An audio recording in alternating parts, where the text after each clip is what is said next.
Bom, boa noite a todos já, né? Primeiro eu queria agradecer a audiência de vocês, né? De todos e todas, a maior parte aqui é amigos, né?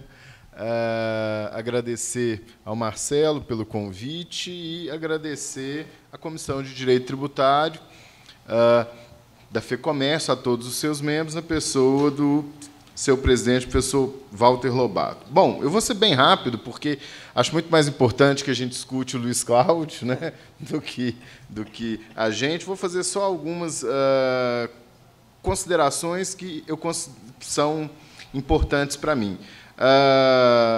Primeiro, atestar um papel inativo do governo federal em relação à reforma tributária, que me parece ser algo importante. Não é? Nós, em verdade, não temos, não é, depois de 1 ano e meio de governo, nenhuma proposta, não é,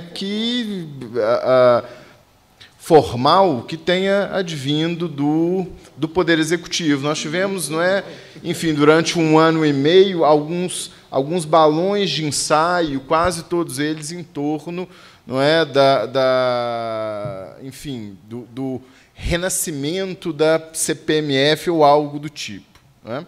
Bom, mas, enfim, isso não é o mais importante. Eu considero muito importante que a gente tente, de alguma maneira, manter a autonomia de estados e municípios. É claro, com uma requalificação do que nós achamos que seja autonomia. Não é? Durante os últimos 30 anos, nós achamos que autonomia é quase que um sinônimo de competência legislativa em termos tributários. E, como disse o meu amigo Marcelo, nós chegamos com os burros na água. Foi isso que ocorreu em última análise, não é, com o exagero, não é, de estados, especialmente de alguns municípios, no uso, não é, dessa competência. E também com um certo despreparo do próprio Poder Judiciário ao impedir essas medidas. Né? É importante aqui que a gente faça uma meia-culpa, que quem ajudou demais a avacalhar esse sistema é o Judiciário, com a demora de décadas, às vezes, para apreciar questões que são relativamente simples sobre esse tema.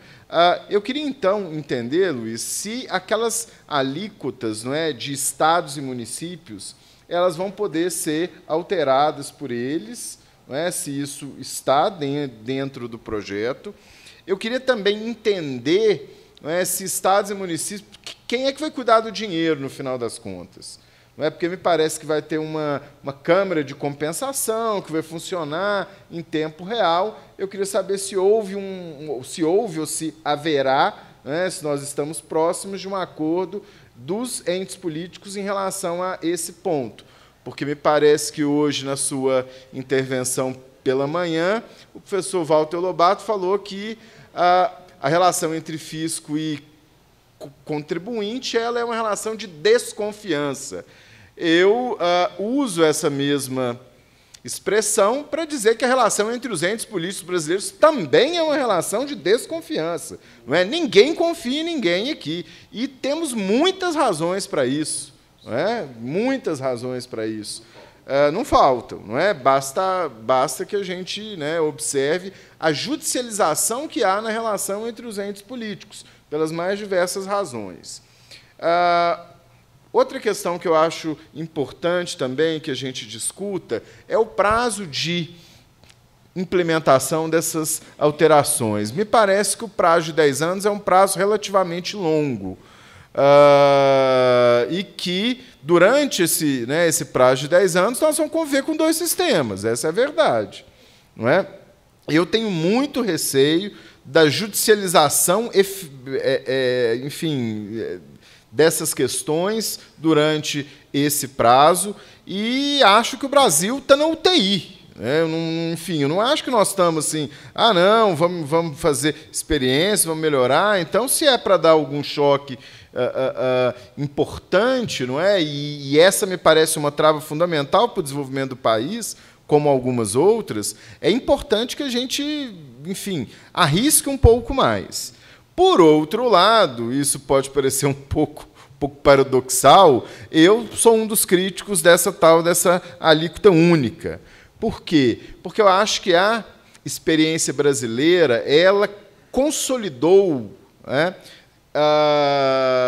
determinadas precificações dos seus setores de atuação que vão sofrer agora um cavalo de pau, especialmente o setor de serviços, não é? Que não pode ser desprezado atualmente de maneira nenhuma. Nenhuma. Embora estejamos numa casa de comércio, não é? É importante que a gente pense nos serviços que terão uma alteração grave, né? Grave.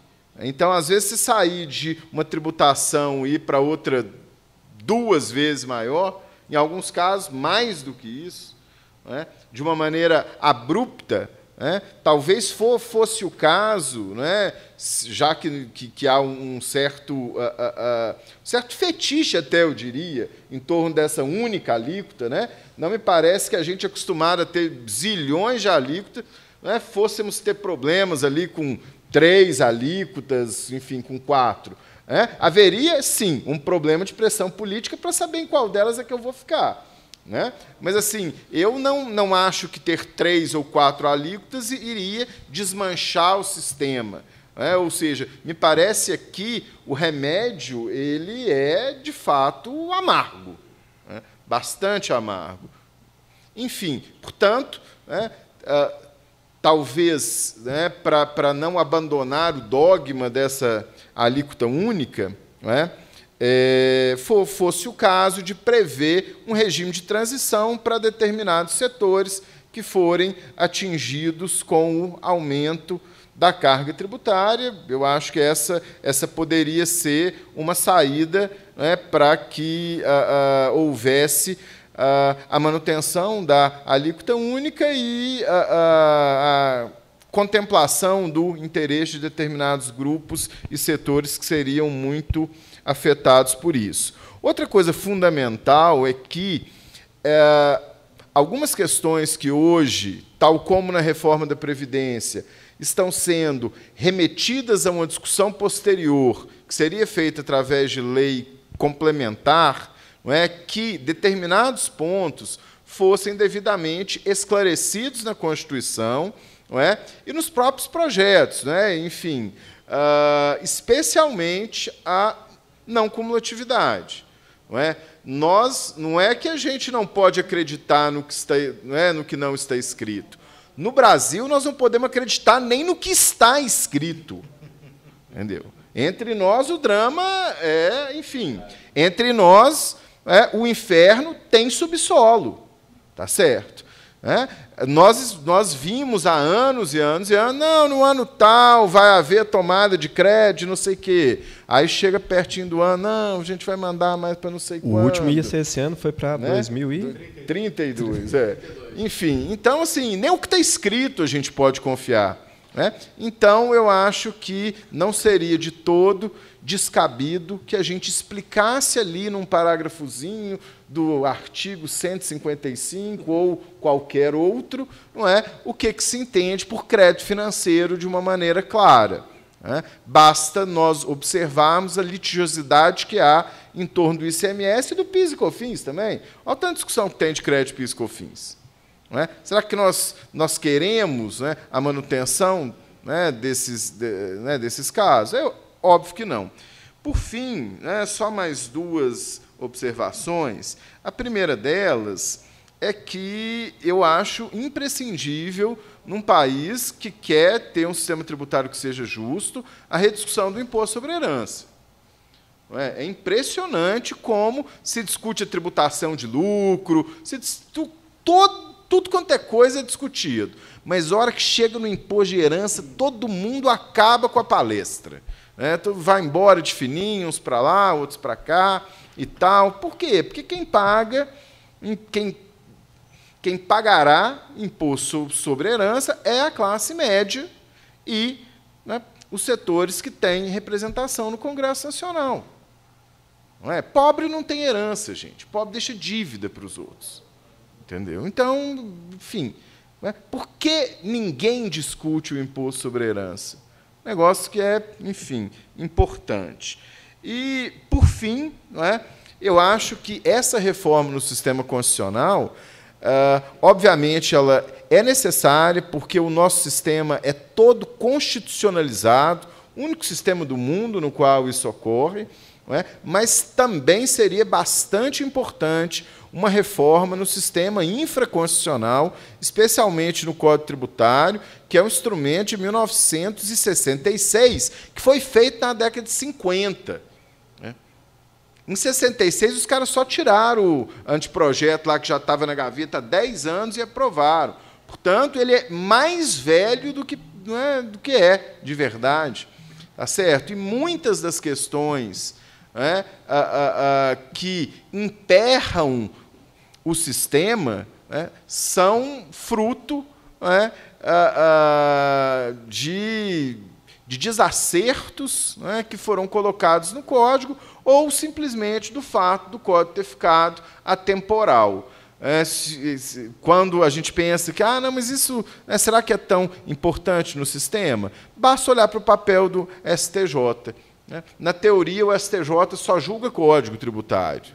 A Constituição vai lá para o STF. E olha o tanto de questões importantes que demoram no STJ 10, 8 anos, 15 anos para serem definidas e que são fundamentais, para nos trazer segurança jurídica, para nos trazer a previsibilidade que nós precisamos aí para sustentar, fundamentar investimentos no país. Então, eu queria, na verdade, ouvir especialmente como é que vai se dar essa relação dos estados. Eu acharia muito bom, por exemplo, que a fiscalização ficasse com os estados. Acho que existem máquinas de fiscalização prontas, montadas, que funcionam há 60 anos. Dá lá para a União os tributos diretos que ela tem, ela continua lá com o imposto de renda, o que ela tem lá.